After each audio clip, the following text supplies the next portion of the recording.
Hello everyone, जय श्री श्याम।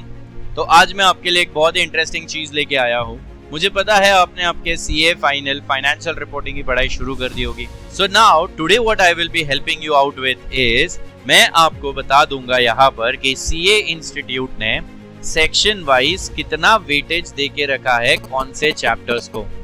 तो weightage जान के आपको एक बेसिक आइडिया आ जाएगी कि कौन से चैप्टर पे अप्रोक्सीमेटली कितने मार्क्स का क्वेश्चन पूछा जा सकता है। उससे आपको प्लान करने में बड़ी हेल्प होगी कि पहले कौन से चैप्टर्स खत्म कर देने चाहिए और बाद में कौन से चैप्टर्स।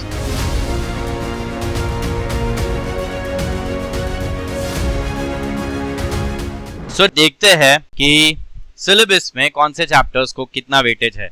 अब आपको यह समझना पड़ेगा, एक सिंगल चैप्टर वाइज नहीं है, इन्होंने सेक्शन वाइज वेटेज दिया है और कौन से सेक्शन में कौन से चैप्टर्स आते हैं वो यहाँ पर दिए हैं। मैं आपको मॉड्यूल नंबर का और चैप्टर नंबर का रेफरेंस दे दूंगा याद रखने के लिए।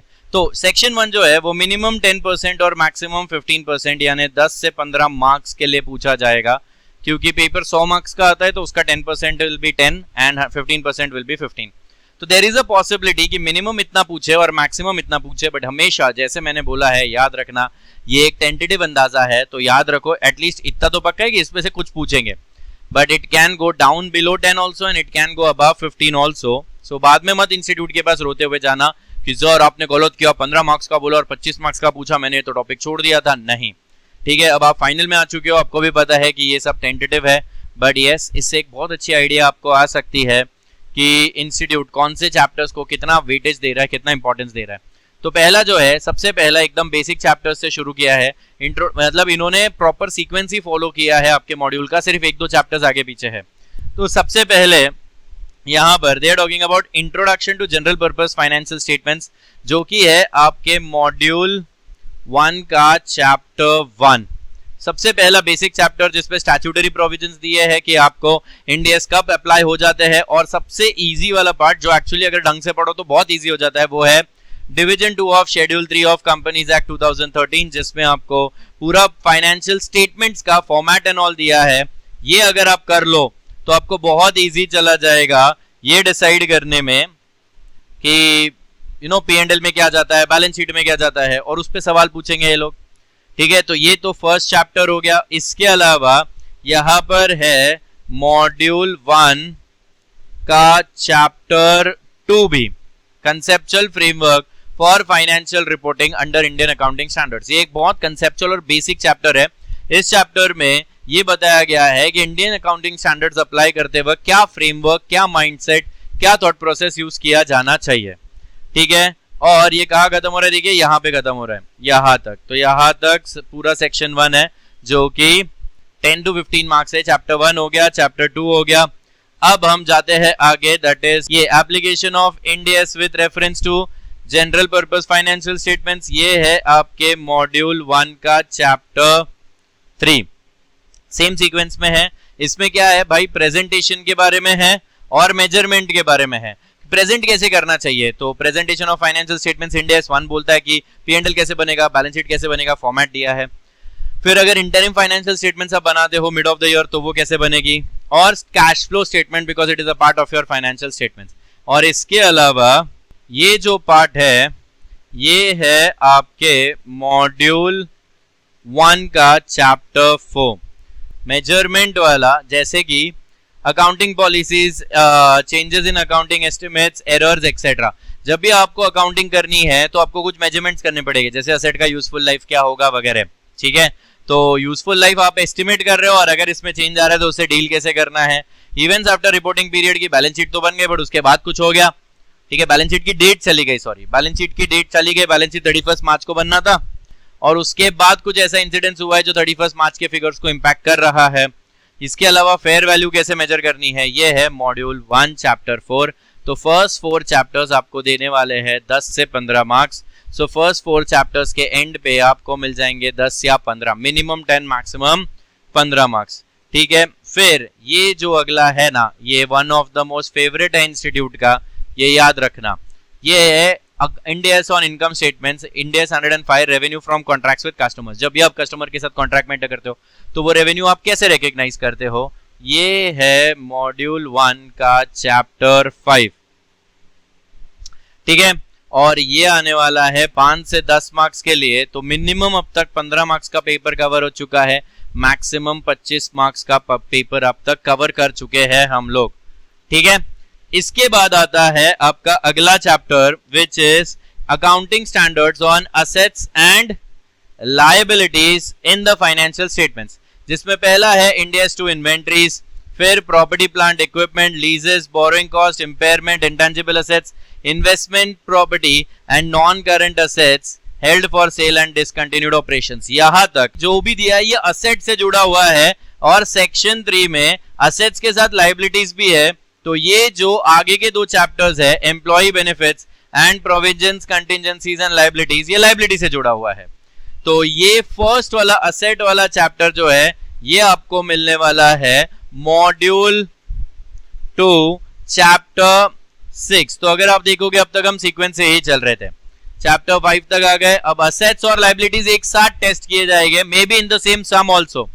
तो अब आगे जाते हैं, ये असेट वाला जो भी पार्ट है यहाँ पे दिया है और लायबिलिटी वाला चैप्टर है मॉड्यूल 3 में, मॉड्यूल 3 चैप्टर 8, उसमें ये दो सब यूनिट्स है, समझा। अब अगर आप यहां तक गौर से देखोगे तो इतने सारे चैप्टर्स, ये चैप्टर्स बहुत ज्यादा दिख रहे हैं, inventories, property plant equipment, leases, borrowing cost, impairment, intangible assets, ठीक है, employ benefits, provisions, contingencies etcetera. But इसका मार्क्स भी काफी ज्यादा है, यहाँ आपको 15 से 25 मार्क्स मिलने के चांसेस है।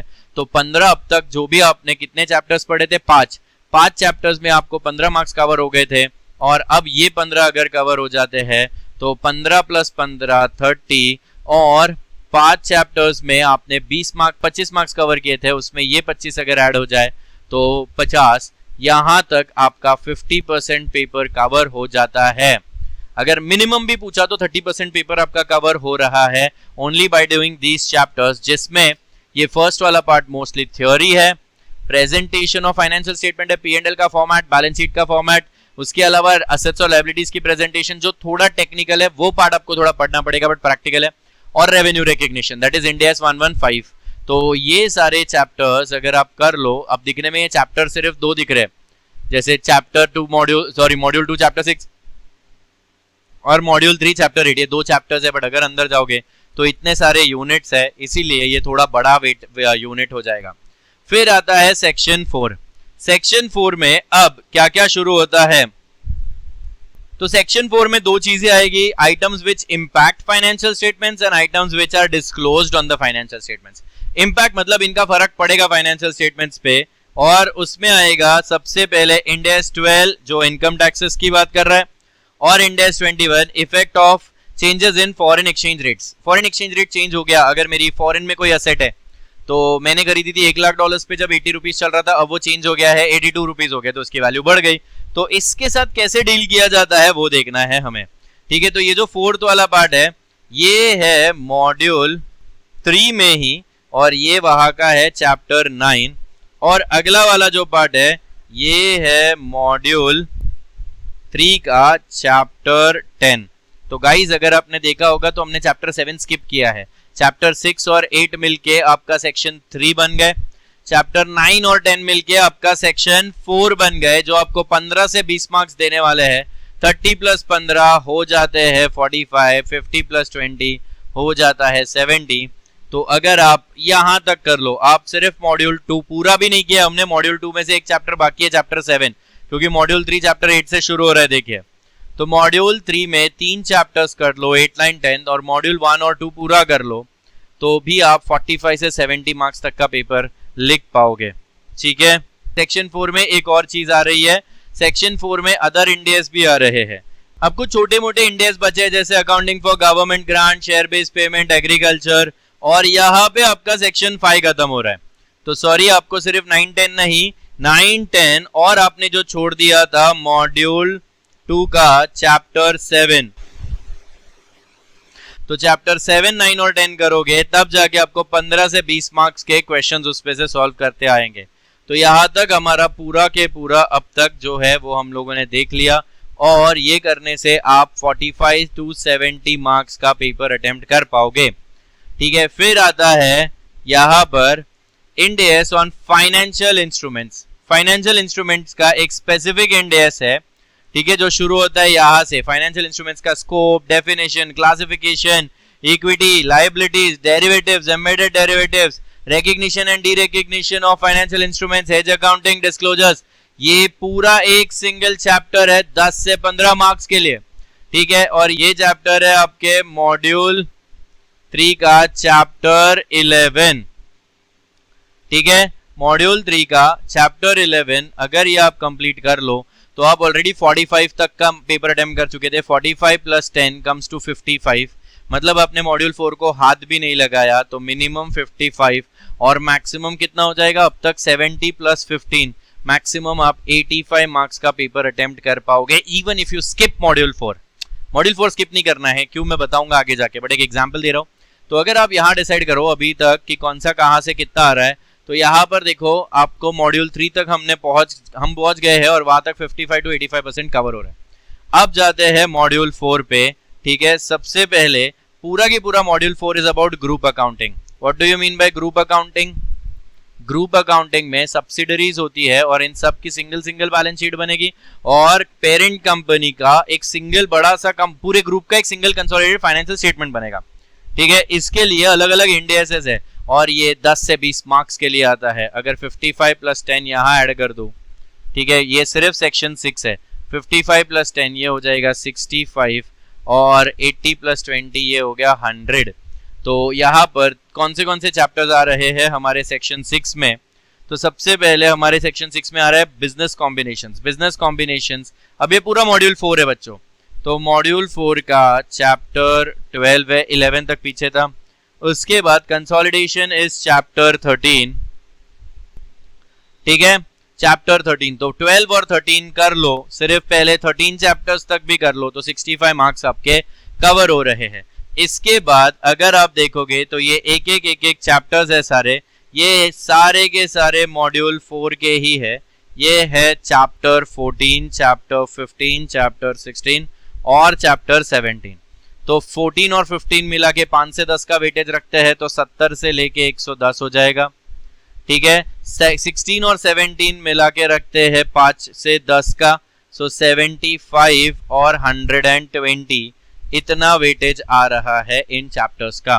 तो अब अगर आप गौर से देखो तो बहुत लोग ये सोचेंगे कि ग्रुप अकाउंटिंग टफ है, बट ग्रुप अकाउंटिंग का मॉड्यूल 4 कितने मार्क्स दे रहा है देख लीजिए, ठीक है। 10 plus 5 15 plus 5 20 and if you look at the higher side 20 plus 10 30 plus 10 40। तो कहीं ना कहीं देखो आप 85 पे थे,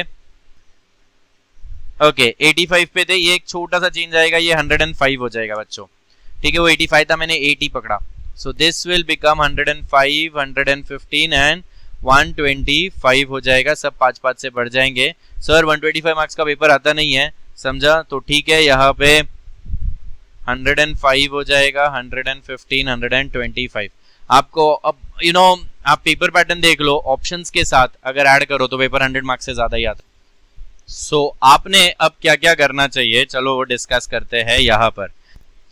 तो हम इंडिविजुअली हर मॉड्यूल को चेक कर लेते हैं कितने मार्क्स के लिए आ रहा है। तो अगर आप देखोगे मॉड्यूल 1 में जितना भी है यहाँ पे 15 से 25 मार्क्स के लिए आ रहा है, ठीक है। तो मैं यहाँ लिख देता हूँ मॉड्यूल 1 आपको आ रहा है 15 से 25 मार्क्स के लिए, ठीक है। उसके बाद मॉड्यूल 2 अगर बात करें तो चैप्टर 6 और 8 मिक्स है, ठीक है। और उसके अलावा चैप्टर 6 और 8 और चैप्टर 7 भी है।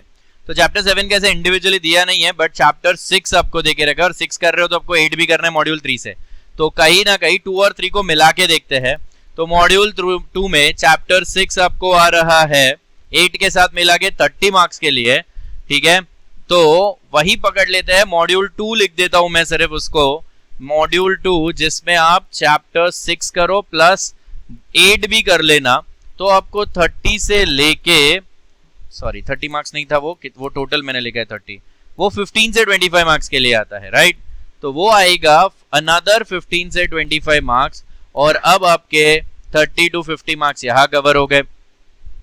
फिर मॉड्यूल 4 अगर मैं चेक करूं तो मॉड्यूल 4 20 to 40 मार्क्स के लिए पूछा जाता है। So 30 plus 20 is 50 and 50 plus 40 is 90. तो मॉड्यूल 1, 2 और 4 पूरी तरह से कर लो और उसके बाद मॉड्यूल 3 के छोटे छोटे चैप्टर्स अगर आप करो तो आपका टाइम भी बचेगा और आपका इंपॉर्टेंट पार्ट कवर होगा। सीक्वेंस की मानो तो I would say go for module 4 and then go for 2, 3 and then go for 1 और एनी विच वेज आपको जो कंफर्टेबल लगता है, बट इस तरह से प्लान करो और लास्ट में आप मॉड्यूल 3 उठा लेना। करना सब कुछ है बट वेटेज के हिसाब से देखोगे तो प्रायोरिटी में ये और ये मॉड्यूल बहुत इंपॉर्टेंट है और चैप्टर 6, ठीक है। सो इस तरह से आप आपका प्लान कर सकते हो। चैप्टर्स को एक साथ पढ़ो, सेक्शन वाइज ध्यान दो और जिस सेक्शन में जितने चैप्टर्स है ना उन्हें एक साथ पढ़ने की कोशिश करो। सो आई होप आपको ये डिस्कशन समझ आया होगा और आपको एक आइडिया आ गई होगी कि कौन सा चैप्टर कब करना चाहिए।